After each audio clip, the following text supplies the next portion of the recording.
사실 창세기를 쭉 읽어가는 게 아니면 이 34장을 설교 본문으로 쓰기가 참 그렇죠. 그냥 넘어갔으면 좋겠다 싶고, 이 34장 본문 속에서 내용 자체가 워낙 민망하고 또 그러하기 때문에 그러합니다. 하나님께서는 참 성경에 이런 이야기를 안 빼놓고 그냥 다 남겨주시고 기록하셨어요. 하나님 무엇을 우리에게 말씀하시려고 그러셨을까? 34장이 없으면 안 되나?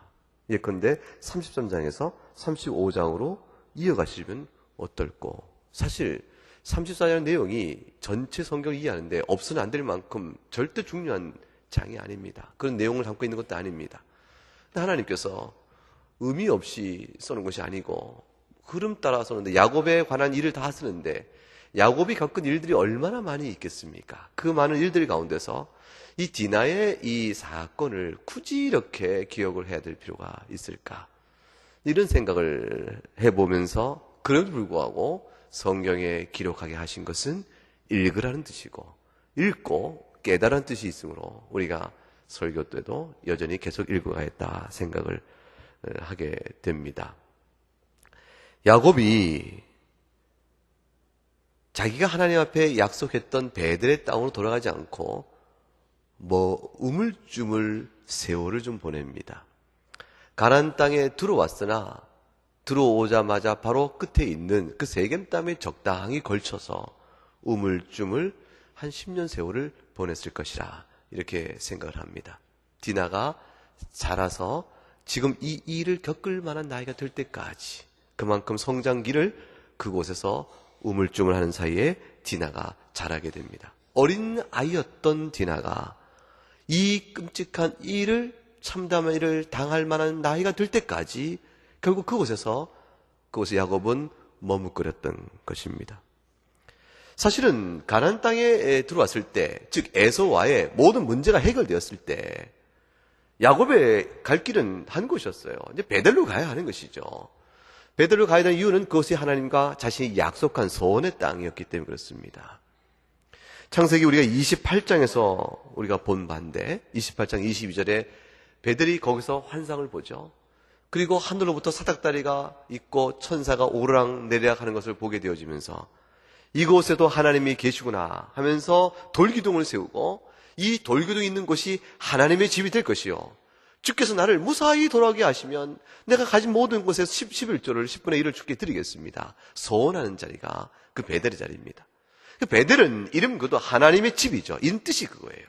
베델이란 말 뜻은 하나님의 집이다, 이런 뜻입니다.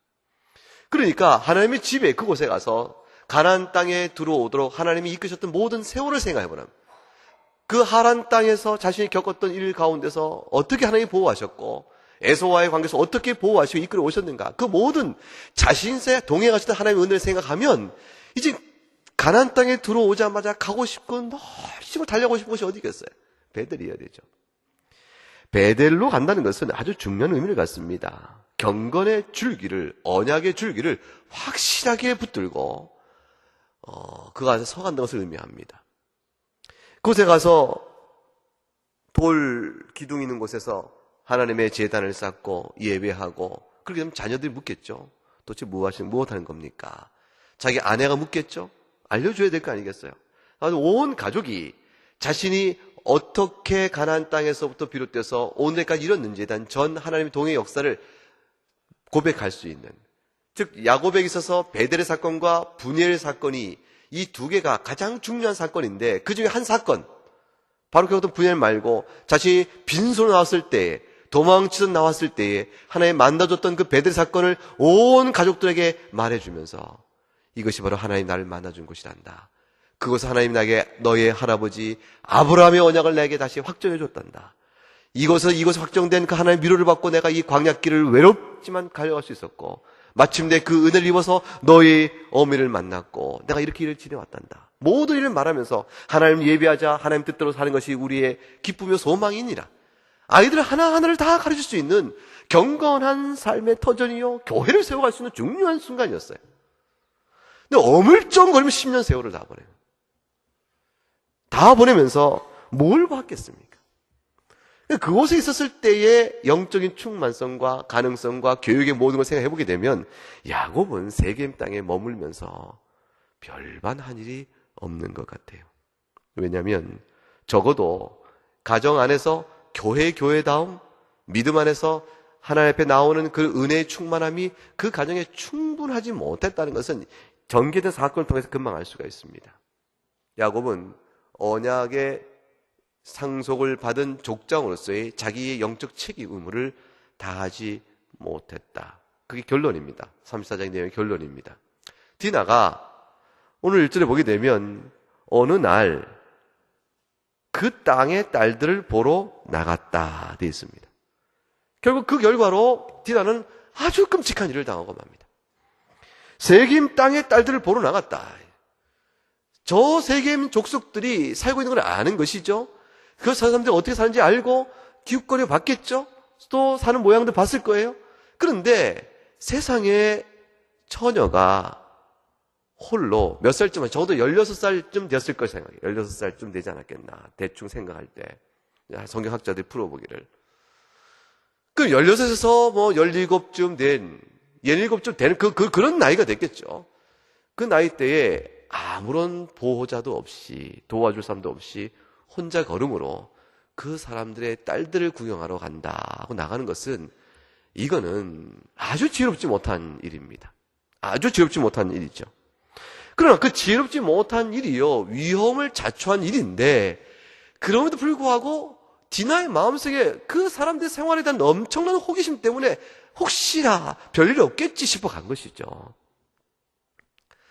다시 말하면 디나의 걸음을 막을 만한 영적 교육과 단속이 야곱으로부터, 아비로부터, 어미로부터 그 가정에 충분히 있지 못했다는 걸 알 수가 있습니다. 야곱이 얻은 레아나 라헬은 외삼촌 집에 있고 혈통적으로 같이 연결되는 친족이지만 적어도 아브람과 이삭이 받은 언약의 상속이요, 그걸 통해 하나님이 주고자 하는 그 언약의 족장의 가족으로서 지켜야 될 믿음의 규모를 그 레아와 라헬이 충분히 알았다고 보기는 어렵죠. 혈통은 같지만, 왜냐하면 하란은 얼마나 우상이 숭배하는 가득한 곳이에요. 그리고 언약의 당사자는 아브람과 이삭으로 이어주는 것이니까, 가나안 땅에서 아브람을 불러내시고 주신 언약의 복이니까 그 남아있던 고향 땅에 있던 외삼촌 집안이 그것이 혈통적으로는 일치하고 있어서 이어가기 좋지만, 그렇지만 영적인 순결성과 깨달음은 더디죠. 그러니까 레아나 라헬에게도, 적어도 레아에게서 이 디나가 충분한 경건의 교육을 받지 못했던 것 같아요. 그러니까 세겜 딸들의 살아가는 모습이 여러 가지 이유로 인해서 결국 그걸 보고자 하는 마음에 결국 위험한 길을 들어서게 됩니다.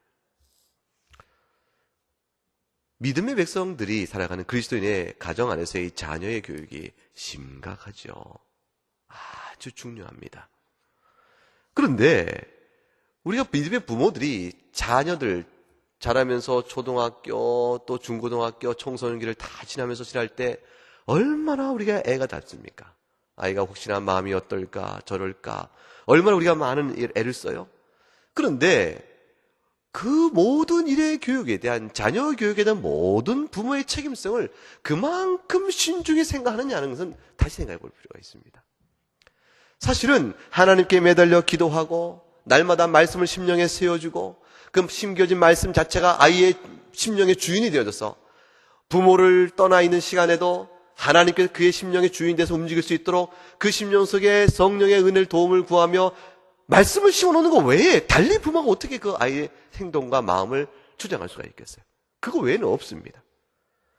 그 일에 철저히 해도 세상이 살아가는 이 여지가 굉장히 두렵건만, 왜냐하면 경계가 따로 없거든요. 우리가 살아가는 이 세상 속에서 교회 올 때 빼놓고 우리가 살아가는 삶의 조건, 학교나 어디 보내거나 직장을 보내거나 경계가 어디 있습니까? 다 얽혀 사는 세상인데, 얽혀 사는 세상이니까 우리가 옛날로 따져서 여기는 야곱의 족속의 무리요, 저기는 세겜 땅의 족속이 산다, 이렇게 되는 경계, 공간적 경계가 옛날에 있어 지금 없는 것입니다. 옛날에는 이스라엘 땅이요, 가나안 족속이요, 공간적 경계가 있지만 지금은 공간의 경계가 없습니다. 그러므로 오늘날에서 경계는 오직 심령의 경계밖에 없는 거예요. 내 마음의 주인 누구신가?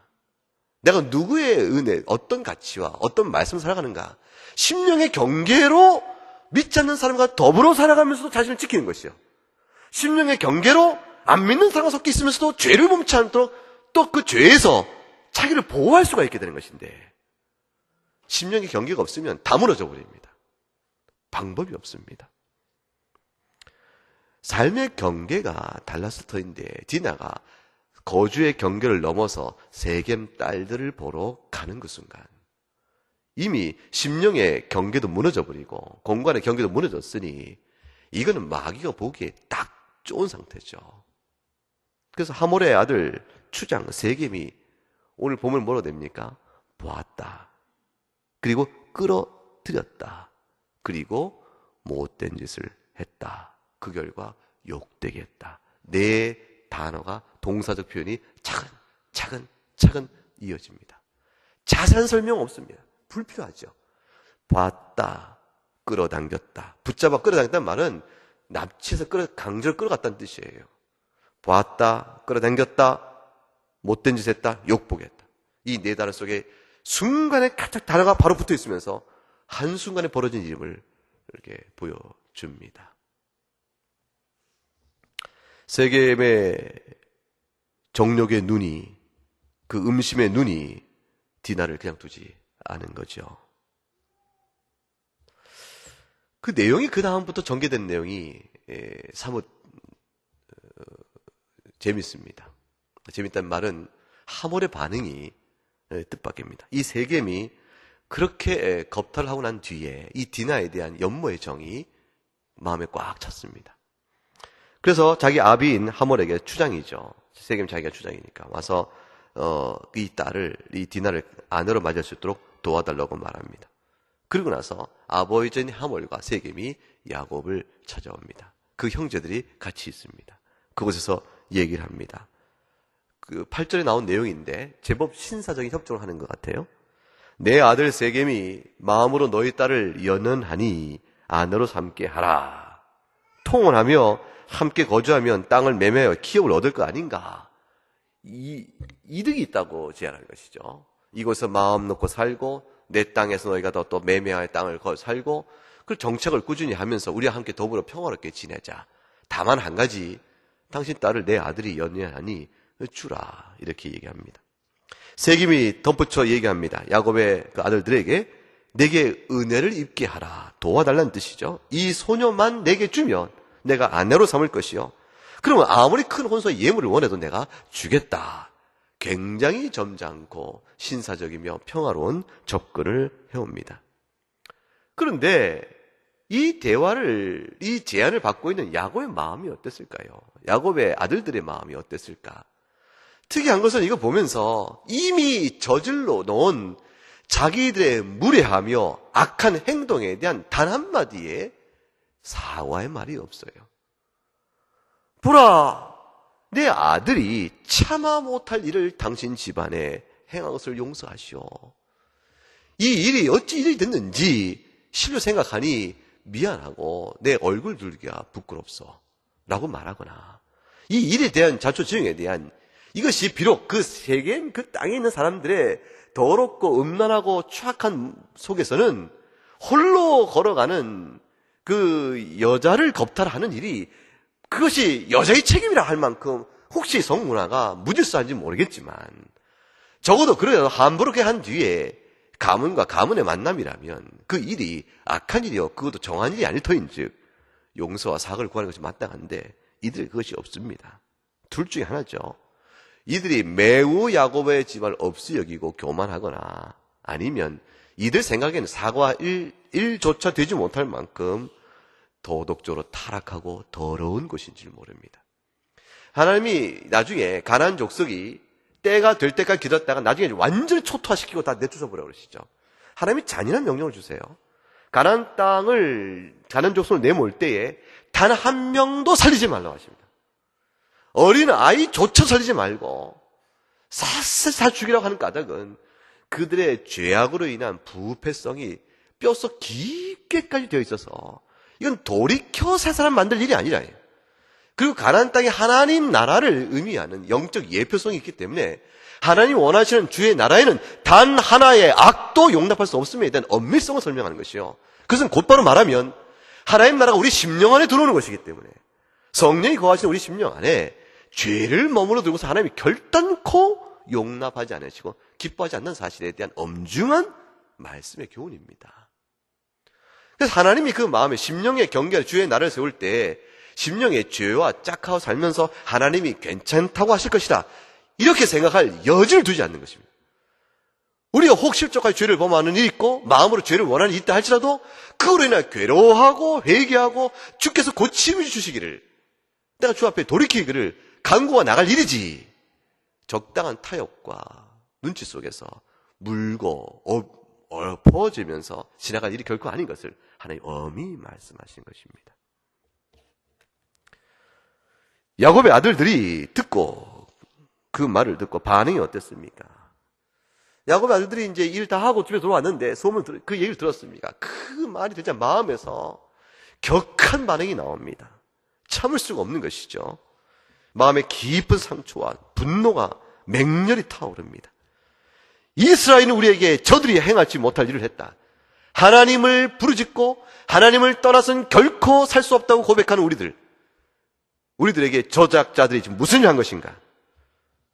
그리고 전쟁의 이유로 이들이 받습니다. 이것은 결사항전으로 저들과 피를 부르며 싸워야 될 일이라 생각하면서 전쟁의 이유로 이 구실을 삼을 만큼 격합니다. 그들이 꾀를 부립니다. 속이는 것이죠. 속여서 답을 합니다. 할례 받지 아니한 사람에게 누이를 줄 수가 없다. 그러니 할례를 받으면 너와 내가 너희가 말한 대로 한 민족이 되고 함께 더불어 평화롭게 살 수 있을 거 아닌가. 너희가 만약 이 말을 듣지 않으면 내가 결단코 어떻게 해서든지 내 디나를 데려가리라. 우리 딸을 데려갈 것이다. 그러니 이 세겜이 가만히 보니까 만만치 않게 되었습니다. 그 디나를 꽉 붙잡고 싶은데 할례를 받지 않으면 디나를 데리고 가겠다고 나서니까 저들의 태도가 분기충천해 있으니 이게 만만치 않으므로 결국은 적당한 타협을 하게 됩니다. 그래서 할례를 하기로 하죠. 그래서 할례를 하기로 합니다. 근데 이 야곱의 아들들의 이 태도가 또한 가만히 보게 되어지면 나중에 뒤에 속여서 한 일을 보게 되면 무자비한 살육을 해버립니다. 이 야곱의 아들들이 가서 세겜의 이 족속들이 다 할례 후에 3일 지난 후에 고통 때문에 힘을 못 쓸 때 그대로 들어가서 시므이와 레위 둘이 들어가서 무자비하게 살육을 해버립니다. 다 죽여버립니다. 남자를 다 죽여버릴 만큼 엄청난 과하기 짝이 없는, 그래서 과하다고 말할 수가 없는 잔인한 보복을 행해 버립니다. 이것도 야곱이 자식을 어떻게 키웠는가 하는 걸 보여주죠. 즉 야곱의 집안이 엉망진창인 것을 보여줍니다. 말하자면 오늘 이 본문 속에는 하나님은 처절하게 야곱이 족장사로 서 있지만 야곱 하나의 인격을 주께서 돌이켜서 언약 안에 쓸 수 있도록 겨우 세웠지만 야곱 하나 쓰기도 급급한 것이요, 그 위에 이어지는 모든 가족 안에서 야곱이 아내를 추스리고 자식들 추스리는 모든 일 속에서 하나님 나라가 그 안에 없음에 대한 단적인 증거가 드러나는 것이에요. 야곱의 아들들이 전부 일어나서 결국 이렇게 잔인한 복수를 하게 되므로 인해서 저들이 악을 더 큰 악으로 갚아버리는, 죄를 범하는 일로 나가게 되어집니다. 더군다나 그들이 꾀를 쓴 것이 할례예요. 이 할례는 하나님이 언약 백성의 표로 주신 것입니다. 그렇기 때문에 이것은 굉장히 중요한 신성한 언약 백성의 규례인데 그거를 하나의 보복의 수단으로 써서 그렇게 악한 일을 악으로 더 큰 악으로, 말할 수 없이 더 큰 악으로 이 일을 보복을 하게 되어지니 결국 야곱의 가족 안에 흐르고 있는 이 마음의 심령의 경계는 세상과 가나안 족속 하나도 다름이 없다는 것입니다. 디나의 마음에도 하나님 나라가 그 안에 있지 않았고 야곱의 아들 마음속에도 결국 하나님 나라에 대한 경계의 마음들이 약속의 자손의 마음이 없었다. 왜냐하면 이 모든 일을 당하여 야곱과 그 아들들이 전부 다 모여서 아버지, 이 일이 주 앞에서 우리가 이 일을 겪었으니 이 일이 어찌된 일입니까? 여호와 하나님 앞에 우리가 이 일을 묻고 어찌할 바를 우리가 묻게 물어야 되지 않겠습니까? 주께서 어찌 우리에게 이 일을 주셨는가? 하나님의 관점에서 단 한 번도 접근이 없어요. 34장의 이 내용 속에 여호와 이름이 단 하나도 드러나지 않습니다.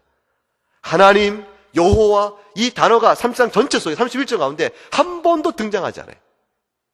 이들의 정신 안에서 이 엄청난 일을 겪었으나 주님 앞에 나오는 역사가 없습니다. 하나님께서 주의 백성 삼는 자들이 그런 자들입니다.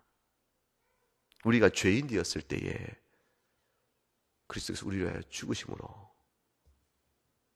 우리를 향한 주님의 사랑을 나타내 보이신 바 된 그것처럼 야곱은 말할 것도 없고 그 족장 뒤를 이어 12지파를 이루게 되는 야곱의 12아들 가운데 단 하나도 선한 것이 없습니다. 다 부족하고 죄 가운데 있는 자들이에요. 하몰과 세겜이 타협을 하고 딜을 딱 했어요. 그러자 그러고 할례를 하기로 했습니다. 그리고 가서 자기 족속을 다 모아놓고 할례를 행하자. 그래서 서로 딸을 주고받고 한 민족이 돼서 저들의 재산을 다 우리 거 삼자.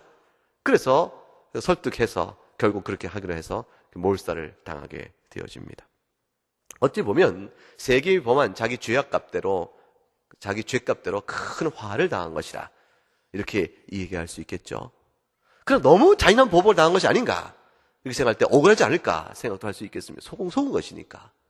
그런데 이 하몰과 세겜은 속기만 한 자들이 아닙니다. 이게 참 하나님이 여기서 이 사건 속에서 알게 하는데 이 하몰과 세겜은 악으로 인하여 자신이 범한 악으로 인하여 또한 악으로 멸망한 자일 뿐입니다. 보세요. 세겜이 그냥 당합니까? 그 딜을 그냥 그 협상을 그냥 받아들입니까? 손해보면서 받아들이나요? 아니잖아요.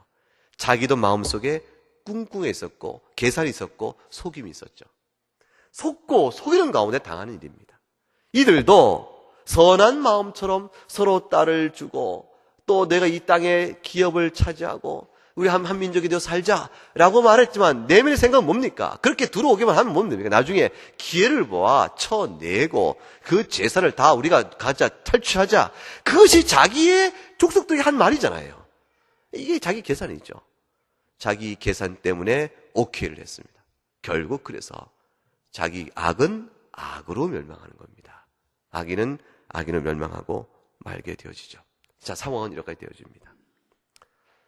야곱이 어떤 사람입니까?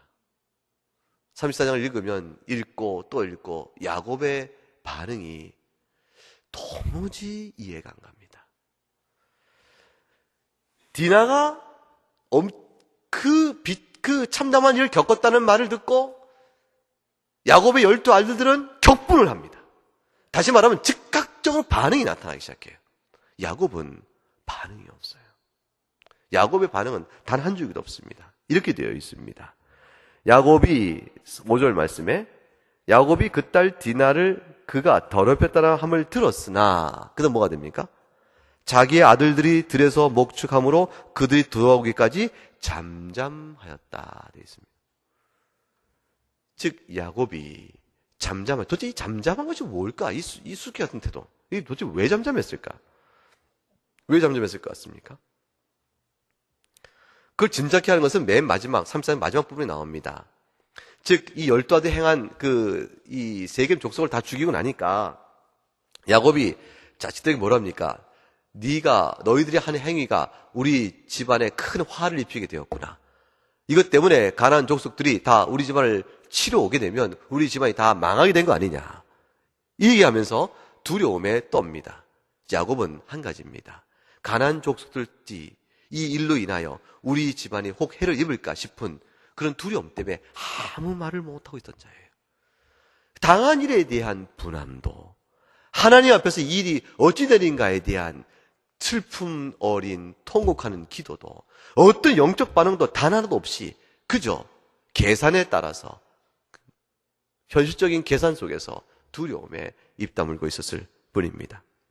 아비로서의 반응도 없고 하나님의 언약을 입은 족장으로서의 지위에 합당한 신앙인으로서 하나님 앞에 나가는 일도 없고, 더군다나 책임자로서 아들들에게 이 사태를 어떻게 수습할 것인지 아들에게 하나씩 일깨워 지도하는 지도력도 없고 아무 일도 없는 사람이에요. 결국 이 일의 모든 협상을 아들들이 나서 해버립니다. 하모리 오고 세겜이 오지만 아들들이 나서서 반응을 보이고 대꾸를 하고 일을 말하고 일을 도모하고 결국 일을 다 꾸미는 일로 넘어갑니다. 야곱의 아버지로서의 지위와 리더십은 어디로 갔을까요? 결국 시므온과 레위가 우리 누이를 창녀같이 대우함이 옳으니까 이런 말로 보복에 대한 정당성을 설명해 갑니다. 오늘 본문에서 보복의 측면은 지나치게 가혹하며 잔인합니다. 그리고 언약의 표준 할례를 수단 위해서 무자비하게 행합니다. 그리고 사태가 그렇게 끝나버렸습니다. 무엇을 우리가 배웁니까? 오늘 이 끔찍한 사건이 기록된 이 말씀을 읽고 무엇을 생각하게 되어집니까? 제일 처음에 떠오른 것은 인물들 하나씩 생각해 보세요. 연결시켜 보세요. 야곱, 그 둔하고 미련하고 영적 경건과 언약의 족장으로서의 책임을 감당치 못한 야곱의 무능성이 드러납니다. 하나님이 귀한 자녀를 다 주시고 그걸 통하여 12지파를 이루어가실 하나님의 계획 속에 있지만 이들에게 신앙의 교육이요, 세상 속과 더불어 어떻게 그리스도인이 살아야 될 것인가에 대한 아무런 교육이 없었어요. 아무런 지도를 못한 것이죠. 자식을 놓고 기른다는 것은 결국 신앙인이 우리가 유아세를 줄 때 부모의 믿음을 보고 언약의 백성으로 그 자녀를 하나님이 주신 줄 믿고 은혜 언약 아래 두었으니 그의 유아세를 줍니다. 그리고 헌신을 약속받죠. 유아 세례의 헌신은 아이의 헌신이 아니라 부모의 헌신입니다. 세례는 유아가 받지만 헌신은 부모가 하는 것이에요. 유아 세례를 본받아가지고 그게 너무 좋아 보였던지 침례교에서 유아 헌화식을 합니다. 헌화식을 해요. 그래서 아이를 바친다는 하나님께, 이 아이는 하나님의 자녀입니다 바친다는데 그건 우스운 일이죠. 헌화식이란 말이 어디 있어요? 무슨 이교도 아이한테 재물 바친 것도 아니고 유아세를 흉내낸 하나의 형식이죠. 부모 마음에 이 아이도 하나님의 자녀입니다라는 고백을 담고 싶은 의미를 억지로 붙인 것인데, 근데 헌화식이 아닙니다. 유아세례는 하나님의 언약 백성으로 이 아이가 있는 줄 믿고 부모가 헌신하는 거예요. 부모가 이 아이를 위하여 기도할 것이며 이 아이에게 말씀을 가르칠 것이며 이 아이 앞에서 경건의 모범을 보일 것이며 이 아이에게 이 험한 더럽고 악한 추악한 세상의 정욕과 이 어둠의 세상 속에서 어떻게 빛의 자로 살아갈 것인가, 그거를 심령 안에 경계의 선을 거주는 것. 공간의 경계가 없으니까 심령 안에 경계선을 세워주는 일, 그 일을 해야 될 일이 부모의 책임이라. 근데 오늘 이 본문 속에서 가나안 땅에 입성한 야곱입니다. 보세요. 12아들을 데리고 와요. 그 외동딸 디나를 데리고 옵니다. 그리고 가나안 땅에 들어왔습니다. 그러면 야곱에게 모든 것이 다 갖춰졌죠. 약속의 땅에 들어왔죠. 약속의 자녀를 다 받았죠. 재물도 하나님 약속한 거 다 주셨죠. 이제 야곱의 필요한 건 무엇입니까? 영적 의미에서 하나님 나라의 건설이 그것에 필요한 것인데, 야곱이 우물쭈물 가나안 땅에 근처에 붙어서 세월을 보내면서 디나가 그 아름다운 외동딸 얼마나 이뻤겠어요. 얼마나 이뻤겠어요. 그 외동딸이 처녀의 모습으로 자라는 그 시간 동안 우물쭈물 대다가 결국은 그 같은 끔찍한 일을 당하고 말았으니 그 마음의 참남과 비참함이 얼마나 컸을꼬. 근처를 가면은 세상에 죄가 많은 곳에 발을 내디디면서 호기심이건 어떤 의도건 발을 내디디면서 죄로부터 자유하거나 그 무서운 죄의 세력에서 영향을 입거나 비참하지 않을 거라고 생각하는 것은 미련한 일입니다. 조심해야 합니다. 아주 조심해야 합니다. 갈 곳을 가야 되고 가지 않아야 할 곳을 안 가야 하는 것입니다. 어른이건 자녀건 마찬가지입니다. 세상이 얼마나 험합니까? 그 험한 곳에 그냥 발을 내딛어서 거기서 나는 순결하게 나를 지킬 수 있을 것이라? 간단치가 않습니다. 그러므로 구분할 것은 구분하고 가릴 것은 가리고 피할 것은 피하고 모양은 취하지도 않는 그런 중심적인 태도의 결심이 있어야 되는 것이죠. 기독교인은 세상 속에서 그렇게 살아가야 합니다. 만일 그러다가 어려운 일을 당하게 되면, 억울한 일을 당하게 되고 죄로 인해 큰 어려움을 당하게 되어지면 그럼 어떻게 됩니까? 억울하면 보복을 해야 할 텐데 보복은 어떻게 됩니까? 악을 더 큰 악으로 갚아야겠습니까? 기독교인은 자초한 화로 인하여 억울할 때 자기 스스로 자초하여 당한 화이죠. 디나도 자초해서 당한 화 아니겠습니까? 그럼 억울하죠. 왜냐하면 그 악은 행위자는 그 사람이니까. 그렇다고 해도 더 큰 악으로 이렇게 잔인하게 복수하는 것은 신앙인에 합당한 자세가 아닙니다. 신앙인은, 오늘날 살아가는 신앙인은 구약시대와는 사뭇 다르지요. 구약시대와는 사뭇 다르지만 오늘의 신앙인은 그리스도의 심장으로 살아갈 따름입니다. 피할 것을 피하되 혹 실수하여 죄 가운데 미끄러져서 죄의 화를 당하게 될 경우, 그로 인해서 나에게 해를 끼친 자가 나타날 경우 하나님 앞에 깊이 회개하고 그 모든 일에 대한 하나님의 판단과 선하심을 의탁하면서 악을 악으로 갚지 않고 공의로만 갚을 따름입니다. 그 공의는 하나님의 공의함이 자신 앞에는 회개요, 또 저자 앞에는 하나님의 심판이 있을 것을 믿고 나가는 것 외에 다른 것이 아닙니다. 항상 하나님의 은혜를 생각하고 주를 찬미해 나가는 믿음의 중심을 놓치지 않아야 하는 것이죠. 오늘 본문 속에서 우리를 돌아봅니다. 교회도 마찬가지입니다. 교회가 해야 될 일이 있고 교회가 해서는 안 될 일이 있습니다. 교회 안에서 있어야 할 일이 있고 교회라면 하지 않아야 될 일들이 있습니다. 교회라면 상식적으로 하지 않을 일들이 교회에서 있어지지 않도록 돌아봐야 합니다. 교회 기관들이 하는 일이나 교인들 사이에 있는 일들입니다. 교인들이 서로 사이에 있는 일 속에서도 경계표가 분명해야 합니다. 비슷하게 행하면 안 됩니다. 안 할 것과 행할 것을 엄히 구분하여 주 앞에서 심령의 양심에 부끄럼 없이 선택해서 해나가야 합니다. 교인 사이도 그렇지 못한다면 세상에 나가서 어떻게 올곧게 죄를 멀리하고 살아갈 수가 있겠습니까? 오늘 본문은 이제 우리에게 참담한 마음으로 끝나게 되어집니다. 그리고 하나님을 우러러 보게 합니다. 이 본문을 읽고 무릎을 꿇게 만들죠. 주님, 이러할진대 우리가 구원을 받겠습니까? 그게 질문입니다. 야곱이 이러할진대 우리 가운데 구원이 있겠습니까? 주님의 은혜만을 바라볼 따름이다. 기도하겠습니다.